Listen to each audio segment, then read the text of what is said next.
وَيَرْزُقُهُ مِنْ حَيْثُ لَا يَحْتَسِبُ، اور اسے وہاں سے رزق دیتا ہے جہاں پہ اس کا وہم و گمان بھی نہیں ہوتا۔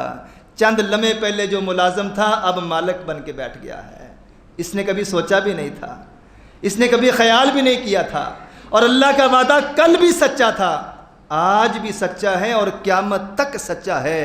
جو شخص آج بھی اللہ سے ڈر جاتا ہے اللہ تعالیٰ اس کے لیے اسباب مہیا کر دیتا ہے، اور وہ مسبب الاسباب ہے، وہ رزق دینے والا بھی ہے اور رزق کے اسباب پیدا کرنے والا بھی ہے۔ دوسری چابی اپنے دل میں اللہ تعالیٰ کا ڈر، اللہ تعالیٰ کا تقوی پیدا کر لیجیے۔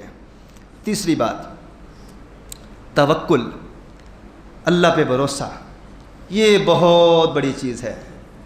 آج ہمارا ایمان، توکل اور یقین اللہ تعالیٰ پہ انتہائی کمزور ہو چکا ہے، اور یہ کسی بھی انسان کے ایمان کی کمزوری کی علامت ہے۔ یہ ڈر، یہ خوف اپنے دل میں رکھنا کہ کوئی میرے کاروبار کو تباہ نہ کر دے، ارے بڑی بڑی بات تو کیا کرنی ہے، یا بازار میں جائیں، یہ فروٹ کی ریڑیاں لگانے والے یہ بھی آپس میں حسد کر رہے ہوتے ہیں، میرا گاہک وہ لے گیا، وہ کہتا میرا گاہک تو لے گیا، یہ رکشے والے اس بات پہ لڑ رہے ہوتے ہیں، میری سواری تو نے بٹھا لی، وہ کہتا میری سواری تو نے بٹھا لی۔ خدا کے لیے جو تیرے نصیب اور مقدر کا ہے وہ تیرے پاس ہی آئے گا، وہ تیرے پاس آئے گا۔ رسول اللہ صلی اللہ علیہ وآلہ وسلم نے فرمایا، لو انکم توکلون علی اللہ کما توکلون طیور، جس طرح پرندے اللہ پہ توکل کرتے ہیں اس طرح اگر تم توکل کرنا شروع کر دو کہ صبح جب یہ اپنے گھروں سے نکلتے ہیں ان کا حلق، ان کے گلے، ان کے پیٹ خالی ہوتے ہیں، اور شام کو پرواز کر کے اڑ کے دانہ دنکا کھا کے بھی آتے ہیں، اور اپنے حلق میں اپنے بچوں کے لیے جو گھونسلوں میں بیٹھے ہوئے ان کے لیے جمع کر کے بھی لوٹ آتے ہیں۔ اللہ پہ ایسے توکل کرو جیسے پرندے توکل کرتے ہیں، جب صبح جاتے ہیں تو خالی پپوٹے خالی پیٹ ہوتے ہیں، جب شام کو لوٹتے ہیں تو پیٹ بھر کے بھی آتے ہیں اور بچوں کے لیے لے کے بھی آتے ہیں۔ کوئی جیب نہیں ہے، کوئی بیگ نہیں ہے، کوئی ٹوکری ان کے پاس نہیں ہے، آج کا لے آئے ہیں کل کا ان کو پتہ ہے ہمارا اللہ ہمارا مالک ہے، ہمارا اللہ ہمارا مالک ہے۔ توکل، اللہ کو بھول گئے لوگ فکر روزی میں، تلاش رزق کی ہے رازق کا کچھ خیال ہی نہیں۔ اللہ پہ توکل اور بھروسہ ایسے کر لو کہ میرا کام گھر سے نکلنا ہے، میرا کام گھر سے نکلنا ہے، اسباب مہیا کرنا یہ تو میرے مالک کائنات کا کام ہے۔ آج تک کوئی شخص آپ کو اس دھرتی کے اوپر بھوکا اور اس وجہ سے نہیں ملا کہ آج اللہ نے اس کا رزق اس تک نہیں پہنچایا۔ اس مالک کا وعدہ ہے اور اللہ سے بڑھ کر سچا کوئی نہیں ہو سکتا۔ تیسری چیز میں نے آپ کے سامنے رکھی کہ اللہ رب رحمان پہ توکل اور بھروسہ کر لیجئے۔ جب انسان کا توکل اور بھروسہ اللہ پہ مضبوط ہو جائے گا اور یہ یقین ہو جائے گا کہ جو میرے حصے کا ہے وہ اللہ کسی اور کے پاس جانے نہیں دے گا، یہ ایسا جذبہ، ایسا ایمانی جذبہ یہ ہے، ایسا یقین، ایسا توکل اور بھروسہ، یہ اللہ مالک کائنات کو خوش بھی کر دیتا ہے اور مالک کائنات پھر اس انسان کو برکتوں سے مالا مال بھی کر دیتا ہے۔ چوتھی چیز جو انسان کے رزق میں اضافے کا باعث بننے والی ہے، رسول اللہ صلی اللہ علیہ وآلہ وسلم نے فرمایا، لوگوں صلہ رحمی کیا کرو، من سرہ ان یبسط لہ رزقہ، جس بندے کو یہ بات پسند ہے اللہ مالک کائنات اس کے رزق کے اندر اضافہ کر دے اور اس کی عمر کے اندر برکتیں پیدا فرما دے، فَلْيَصِلْ رَحِمَ، اسے چاہیے پھر رشتہ داروں کو ساتھ جوڑ کے رکھے، توڑے نہیں، رشتہ داروں کے ساتھ ملا کے چلے، رشتہ داروں سے کٹ کے نہ رہے۔ یہ وعدہ ہے کس کا؟ کائنات کے پیغمبر محمد الرسول اللہ کا۔ کتنی بڑی بات ہے۔ اور آج افسوس ہم لوگ الٹا چل رہے ہیں، جس بھائی کے پاس 4 پیسے آ جائیں وہ اپنے سگے بھائی کے گھر آنا جانا بند کر دیتا ہے، حتیٰ کہ اگر رشتوں کی بات ہو تو کہتا ہے نہیں یار ہمارا اور آپ کا سٹیٹس نہیں ہے، میرے اور آپ کے بچوں کا معیار نہیں ملتا۔ اور کیا بیتی ہوگی اس بیچارے غریب بھائی پہ، اور جو تکبر اور انا کا پتلا بن کے یہ بات کر رہا ہے کہ تیرا میرا سٹیٹس نہیں ملتا، کچھا بنیان پہن کے اکٹھے کھیلتے رہے ہیں، اور آج اس کا سٹیٹس چینج ہو گیا ہے کون؟ اس کے جگر کا ٹکڑا ہے، ایک ہی ماں کی چھاتی کا دودھ پی کے پلے بڑے، دونوں جوان ہوئے، ایک ہی پیالی پلیٹ میں کھانے والے، یہ دو سگے بھائیوں میں اس قدر گیپ کس چیز کا آ گیا؟ پیسے کا۔ بن جاتے ہیں سب اپنے، جب کچھ پاس ہوتا ہے ٹوٹ جاتا ہے غریبی میں وہ رشتہ جو خاص ہوتا ہے۔ جب کچھ پاس ہو سارے اپنے ہیں، اور جب کچھ پاس نہیں ہے تو اپنے بھی بیگانے بن جاتے ہیں۔ یہ پیسہ چیز ہی ایسی ہے، اللہ سے جب بھی مانگیں پیسہ خیر والا مانگیں۔ زیادہ ہونا، کثرت اور برکت، یہ دو الگ الگ چیزیں ہیں۔ ہم لوگ دھوکے میں ہیں، ہم لوگ جب بھی اللہ سے دعا مانگتے ہیں زیادہ کی دعا مانگتے ہیں۔ خدا را اللہ سے زیادہ کی نہیں بلکہ اللہ سے برکت کی دعا مانگا کریں۔ برکت اور کثرت یہ دو الگ الگ چیزیں ہیں۔ اللہ سے جب بھی مانگیں پیسہ زیادہ نہیں بلکہ اللہ سے پیسہ جو بھی ملے اللہ برکت والا ملے، کیونکہ برکت اگر ہے تو تھوڑا بھی کافی ہے، اور اگر برکت نہیں ہے تو لاکھوں بھی ایسے پل بھر میں انسان کے ہاتھ سے نکل جاتے ہیں، بندے کو پتہ ہی نہیں چلتا۔ تو یہ بات کر رہا ہوں کہ فل یصل رحمہ ہو، جس بندے کو یہ بات پسند ہو کہ اللہ مالک کائنات اس کے رزق میں اضافہ فرما دے۔ آج کی گفتگو کی چوتھی بات، چوتھی چابی، چوتھا سبب رزق میں اضافے کا، رشتہ داروں سے تعلق جوڑ کے رکھنا، یہ مالک کائنات کو اتنا پسند ہے کہ اللہ تعالیٰ اس انسان کے رزق میں بھی اضافہ کر دیتا ہے اور اس کی عمر کے اندر بھی برکت پیدا فرما دیتا ہے۔ اور میں نے عرض کیا نا کہ آج اگر کسی کے پاس 4 پیسے آ جائیں سب سے پہلے وہ اپنا گاڑی بدلتا ہے، بھائی سے یہ لیدا ہوتا ہے، اور دماغ کے اندر یہ بات آتی ہے لاتا میں ہوں، کماتا میں ہوں، کھاتے سارے ہیں۔ اور یہ ایک ایسی چیز ہے جو انسان کے پیسے کے اندر سے برکت کو اٹھا لینے والی ہے۔ تو رزق میں اضافے کا سبب کہ انسان اپنے بہن بھائیوں سے، رشتہ داروں سے تعلق کو جوڑ کے رکھے، اور جہاں تک ممکن ہو ان کی خیر خواہی کرے۔ جتنا ان کی خیر خواہی کرو گے مالک کائنات تیرے رزق کو مزید بڑھاتا چلا جائے گا۔ 5ویں بات، اللہ کے نبی صلی اللہ علیہ وآلہ وسلم نے فرمایا جو بندہ چاہتا ہے اللہ تعالیٰ اس کے رزق کے اندر اضافہ کر دے، اسے چاہیے فَلْيَبَرَّ وَالِدَيْهِ، اسے چاہیے کہ اپنے ماں باپ کی خدمت کرے۔ کتنی بڑی بات ہے، پوری توجہ سے تشریف رکھیں۔ آج اس معاشرے کے اندر ایک باپ جس نے 5 بچوں کو پالا ہے، 5 بچوں کے لباس کا، 5 بچوں کی اسکول کی فیسوں کا، 5 بچوں کے لیے اپنی ہر چیز لٹا دی، اپنی جوانی کھپا دی، اپنی داڑھی اور سر کے بال سفید کر لیے، لیکن یہی باپ جب 5 بچوں کی شادیاں کر دیتا ہے تو ایک روٹی کے لیے ترستا ہے۔ 5 بچوں کو اکیلے نے پال لیا، لیکن ان 5 سے ظالموں سے مل کے ایک باپ کی 2 وقت کی روٹی پوری نہیں ہوتی۔ کتنے دکھ کی بات ہے۔ اور میں ایسے ایسے ظالم بیٹوں کو بھی جانتا ہوں، میں قطعاً کسی بہن کی بیٹی کی دل آزاری نہیں کر رہا، جو گراؤنڈ ریئلٹی ہے نا ہمارے اس معاشرے کی، میں وہ آپ کے سامنے رکھ رہا ہوں۔ 5 انگلیاں برابر نہیں ہے، اور میں کبھی کسی کو تنقید کا نشانہ نہیں بناتا، الفاظ کے پردے میں کہہ رہا ہوں۔ انسان کے اندر جو چیز ہوتی ہے اس کو خود انالائز ہو جاتی ہے۔ کئی بار اس معاشرے کے اندر ایسی چیزیں میرے سامنے آتی ہیں کہ ماں باپ کو پالنا، ماں باپ کو سنبھالنا بڑھاپے میں 5 بچوں کے لیے مشکل ہو چکا ہے۔ وہ کہتا ہے ابا میرا کلیدہ ہے، میں ہی دوائی لے کے دیتا رہوں، کپڑے پچھلی دفعہ میں نے لے کے دیے تھے، اب تیری باری ہے۔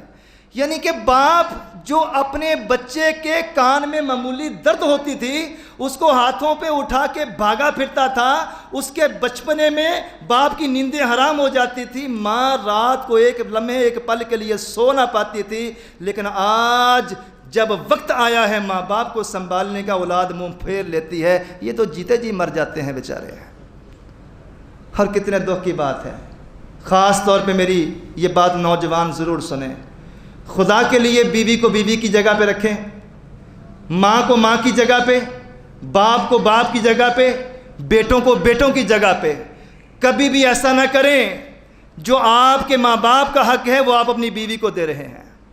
ایسا ہوتا ہے بیوی باتیں کر رہی ہے، تیرے ابا نے یہ بھی کیا، تیری ماں نے یہ بھی کیا، یہ بھی کیا، یہ بھی کیا، یہ آگے سے کہتا ہے ہاں مینوں پتہ ہے، پر آپ ٹینشن نہ لیں، ابو کی عادت ہی ایسے، امی کی عادت ہی ایسے. شرم نہیں آتی ہے آپ کو؟ شرم نہیں آتی ہے آپ کو؟ یہ اکثر گاڑیوں میں سفر کرتا ہوں تو وہ کہنے والا اگرچہ اپنی زبان میں، اپنے لہجے میں، اپنی ٹون میں یہ بات کر رہا ہوتا ہے، اگرچہ مسجد کا ماحول نہیں ہے لیکن یہ بات ہے سچ. وہ کہتا ہوتا ہے نا کہ توا ہوئے چنگا تے روٹی سڑے کیوں، پتر ہوئے چنگا تے نو لڑے کیوں. جب اپنا ہی بیٹا اپنی ہی ماں اپنے ہی باپ کے متعلق بات کر رہا ہے تو یہ بیوی کو کیا سمجھائے گا کہ میرے ماں باپ کی عزت کرو؟ یہ کیا سمجھائے گا؟ یہ ظالم اس کی ہاں میں ہاں ملا رہا ہے. اور اللہ کی قسم سچی اور حقیقی بات آپ کو بتا دوں، بیویاں ہزاروں مل جاتی ہیں، ماں باپ دوبارہ نہیں ملتے. یہ بیٹا بات سن لیتا ہے، یہ اپنی بیوی کی ہاں میں ہاں ملا رہا ہے اور اپنے ہی ماں باپ کے متعلق اپنی بیوی سے چگلیاں سن رہا ہے اور کر رہا ہے. ہاں اگر ماں باپ کے متعلق بات نہیں نہ سنتی تو بیٹی نہیں سنتی، یہ نہیں سنتے. یہ کہتی ہے مجھے جو مرضی کہہ لے، میری ماما کو کچھ نہیں کہنا، مجھے جو مرضی کہہ لے، میرے باپ کے متعلق بات نہ کرنا. سچی اور حقیقی بات ہے بھی یہی. بیٹے سن لیتے ہیں دو چار باتیں اپنی بیویوں سے اپنے ماں باپ کے متعلق، بیٹیاں نہیں سنتے. سچی بات ہے، یہ نہیں سنتے. یہ کہتی ہے ہمیں جو مرضی کہہ لو لیکن ہمارے ماں باپ کے متعلق بات نہ کرنا. خود سہ لیں گی، خود برداشت کر لیں گی، ماں باپ کو آ کے بتائیں گی بھی نہیں کہ میرے ساتھ سسرال کے اندر کیا ظلم ہو رہا ہے، میرے ساتھ کیا کیا بیت رہی ہے، اس لیے کہ باپ کو تکلیف نہ ہو، ماں کو تکلیف نہ ہو. وہ اس بات کا بھی اس قدر حساسیت سے اور نزاکت سے خیال رکھتی ہیں کہ ماں باپ تک میرے ظلم و ستم کی داستان ان کے کانوں تک نہ ٹکرائیں تاکہ میرے ماں باپ پریشان نہ ہو جائیں. خدا را رزق میں اضافے کا ایک سبب، اور آج ہمارے معاشرے کے اندر گھروں میں، کاروبار میں بے برکتی کا سب سے بڑا سبب یہ ہے کہ اس ظالم نے ماں باپ کو وہ حق نہیں دیا جو ان کا حق بنتا تھا. آپ لوگ تویزوں کے پیچھے بھاگتے ہیں، کبھی پیروں کے پیچھے بھاگتے ہیں، کبھی اس سے دعا کروا، کبھی اس سے دعا کروا. میں آپ کو سچی بات آپ بتا دوں، میری دعا کے اندر بھی وہ تاثیر نہیں ہے، امام کعبہ کی دعا کے اندر بھی وہ تاثیر نہیں ہے، کسی دنیا کے بڑے سے بڑے پیر کی دعا کے اندر بھی وہ تاثیر نہیں ہے جو تاثیر تیری ماں کی دعا کے اندر ہے، تیرے باپ کی دعا کے اندر ہے. ان سے بڑا پیر کون ہو سکتا ہے؟ ماں باپ سے بڑھ کر بڑا پیر میرے لیے کون ہو سکتا ہے؟ اپنے رزق کو بابرکت بنانا ہے اور رزق میں اضافے کا باعث اپنے مال کو بنانا ہے تو آج سے ہی اپنے دل سے لگائیے اور اپنے عمل سے اپنے ماں باپ کو قریب کیجئے، ان کو وقت دیجئے، ان کی بات سنیے، ان کا صلاح اور مشورہ لیجئے اور ان کے دل کو تسکین پہنچانے کا ذریعہ بنیے. نبی علیہ السلام نے فرمایا تھا ماں باپ کو سکون دے کے انسان کے نامہ اعمال میں نیکیوں کا اضافہ بھی ہوتا ہے، اس کے رزق میں اللہ تعالیٰ مزید برکتوں کا بھی اضافہ فرما دیتے ہیں. آخری بات، وقت آج کی گفتگو کا مکمل ہو چکا ہے. آخری بات، خیر خواہی. واللہ فی عون العبد ما کان العبد فی عون اخیہ. جب تک بندہ دوسروں کی مدد میں لگا رہتا ہے اللہ تعالیٰ بندے کی مدد میں لگا رہتا ہے. کتنی بڑی بات ہے، کتنی بڑی دلیل ہے. اللہ کے نبی نے فرمایا واللہ فی عون العبد ما کان العبد فی عون اخیہ. اللہ کا وعدہ ہے جب تک تم میرے بندوں کا خیال رکھے گا میں آسمان میں بیٹھا تیرا خیال رکھوں گا. کرو مہربانی تم اہل زمین پر، خدا مہربان ہوگا عرش بنی پر.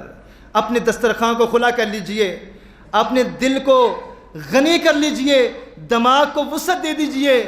دینے سے کم نہیں ہوتا، دینے سے اللہ تعالیٰ مال کے اندر اضافہ کرتا ہے. دینا شروع کر دیں، وہ پیسہ ہے لوٹ آئے گا، عزت ہے لوٹ آئے گی، عزت ہے، پیسہ ہے، جو بھی چیز بھی ہے، سکون ہے. کسی کو سکون دیں بدلے میں اللہ آپ کو سکون دے گا.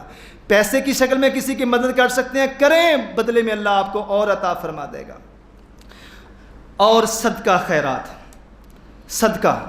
اللہ کے نبی صلی اللہ علیہ وسلم نے فرمایا میں محمد اس بات پہ قسم کھاتا ہوں، اللہ کے نبی کو قسم اٹھانے کی ضرورت نہیں ہے. فرمایا انا اقسم ثلاثا، میں محمد قسم اٹھا کے یہ بات کر رہا ہوں، ما نقص مال قط من صدقہ، جو بندہ اللہ کے راستے میں صدقہ و خیرات کرتا ہے، مجھ محمد کا اپنے اس امتی سے وعدہ ہے اور قسم اٹھا کے وعدہ ہے، اللہ تعالیٰ اس کے مال کو کبھی کم نہیں ہونے دے گا۔ ما نقص مال قط من صدقہ، اللہ کے راستے میں دینے والا شخص کبھی غریب نہیں ہو سکتا۔ یہ اللہ مالک کائنات کا اور مالک کائنات کے پیغمبر محمد الرسول اللہ صلی اللہ علیہ وسلم کا اپنی امت سے وعدہ ہے۔ میرے عزیزو، آج کے اس مختصر سے وقت کے اندر پتہ نہیں چلتا ٹائم کا، گھنٹوں گفتگو ہو سکتی ہے اس ٹاپک پہ، بڑا طویل موضوع ہے، لیکن میں اختصار سے وہ پوائنٹ ریوائز کر دیتا ہوں۔ سب سے پہلے میں نے آپ کے سامنے یہ بات رکھی کہ اس بات کا شعور اپنے دلوں میں، اپنے ذہنوں میں بٹھا لیجئے کہ ہمارے رزق کے دروازے آسمان سے کھلتے ہیں، بازار میں نہیں کھلتے، بازار میں نہیں کھلتے، آسمان سے کھلتے ہیں، ایک بات۔ اور رزق کے جو دروازے آسمان سے کھلے وہ مالک کائنات کی طرف سے، اور جو مزید اسباب ہیں ان میں پہلا سبب یہ ہے استغفر اللہ کو اپنی زندگی کا معمول بنا لیجئے۔ دوسرا یہ ہے کہ اپنے دل میں اللہ رب الرحمن کا تقوی اور ڈر اس کو پوست کر لیجئے۔ تیسرا یہ ہے کہ اللہ مالک کائنات پہ توکل، یقین اور بھروسے کو مضبوط کر لیجئے۔ چوتھا یہ ہے کہ صلہ رحمی کیجئے، رشتہ داروں کے ساتھ جڑیے، ان کو جوڑنے کی کوشش کریں، یہ رزق میں اضافے کا باعث ہے۔ پانچویں چیز یہ ہے کہ ماں باپ کا احساس کریں، خدمت کریں اور ان کا خیال رکھیں، رزق میں اضافے کا باعث بننے والی چیز ہے۔ چھٹا پوائنٹ کہ خیر خواہی کیجئے، جب تک خیر خواہی کریں گے اللہ آپ کے ساتھ خیر کا معاملہ کرے گا۔ ساتویں چیز میں نے آپ کے سامنے رکھی کہ صدقہ و خیرات زیادہ سے زیادہ کریں، دینے سے مال کم نہیں ہوتا بلکہ زیادہ ہوتا ہے، یہ وعدہ ہے پیارے پیغمبر محمد الرسول اللہ کا۔ اللہ مجھے اور آپ کو اپنے دین کے لیے چن لے، جو سنا ہے سنایا ہے اللہ عمل کی توفیق عطا فرمائے۔ وآخر دعوانا الحمدللہ رب العالمین۔